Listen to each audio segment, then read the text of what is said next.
All right, so we're going to talk about how to use bond enthalpies, bond energies to figure out the enthalpy of a reaction. So solving for delta H, this is yet another way to do it. Now that we understand Lewis structures and bonding in covalent molecules, we can find the enthalpy of the reaction by just determining which bonds were broken and which bonds were formed. And if we have the energies of these bonds, we would take the sum of all the bonds broken and subtract from it the sum of all the bonds formed, and that'll give us our delta H. Forming bonds is going to release energy. That's why it's here. It's negative. It's reducing the overall energy and making it more stable. Breaking bonds requires energy, so that's going to add energy. You would be given this chart. We've seen this chart before when I was trying to explain how bonds, the more there are, the more energy it takes to break them. So like a double bond takes not as much energy as a triple bond to break, and a triple bond nitrogen, right, takes more energy than a double bond. So you don't need to memorize this. This will be provided for you, and I'll show you how the format will be right here. So you would be given the structures of the reactants already bound up and the products already bound up. So if you had any question how to do that, don't worry about it. This is provided. What we're hoping you can recognize is which of the bonds are broken and which of the bonds are formed.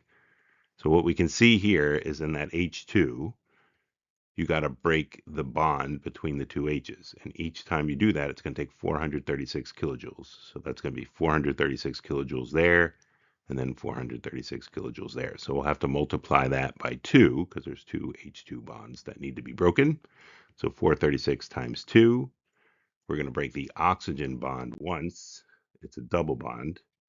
So you're going to need to add 498 to that. So 2 times the 436 and 1 times the 498. And those are all the bonds we're breaking, and that's all the energy it took to make that side of the reaction happen. On this side of the reaction, we're forming the oxygen and hydrogen bond, and we're doing that 4 times. So to make water twice, we had to make an OH bond twice for the first one and twice for the second one, for a total of 4 OH bonds.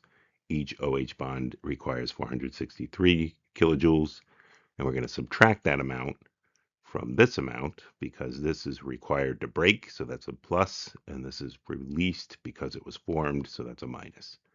So when we add all those up and subtract that, we get minus 482 as the overall delta H for this reaction. All right. It could get more complex. Again, these will be provided for you. You don't need to imagine what these structures are. They'll be provided, as will the bond energies. As we did in the last one, you could just break every single bond and form every single bond. That's not wrong. But notice here, CH bonds continue on, right? There's 4 CH bonds here and there's 4 CH bonds there. So if we were going to subtract them and add them back together, we can, but it's inefficient to do that. But it's not wrong. But what I'm going to show you is to look at which bonds actually get broken between the starting and the final product here. So the only thing different is this has a double bond between the carbons. This has a single bond. So we have to break that double bond. And this has no bond between the H and the Br, and this one does, so we need to break that HBr bond. So we have to break the C double bond O, C double bond C, and we have to break the HBr for a total of 968 kilojoules. And here, we now have to form a CH bond. So that's 414. We have to form a CBr bond. That's 285. And we have to put those carbons together. That was a double bond that we took apart with 602. We need to put them together with a single bond, which is 347. So we made a CC bond, we made a CBr bond, we made a CH bond after we broke a C double bond C and a HBr. So this was used and this was released. And when we subtract what we broke from minus what we made, and we get a minus 78 kilojoules for the reaction. So as I was saying, if we added to this side 4 HC bonds, so 4 times 347, on this side we would also need to subtract the same 4 times 347. And that is not efficient, but you can do it because you'd still get minus 78 overall. But you just have a lot more numbers happening if you broke every single bond here and formed every single bond there. All right, so last example, we're combusting methane. So CH4 is methane, there's CH4, 2O2 oxygens are needed. It's going to create a CO2 and then two waters. So here, as in the first case, there is no bond that is similar. So we're just going to break everything and form everything.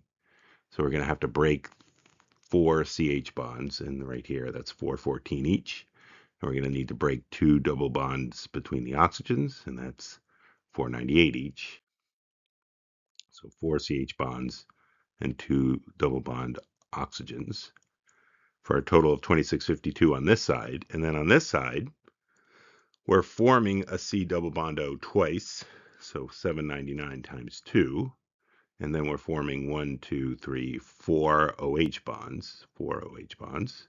So 4 times 463, you add all those up, you get 3450.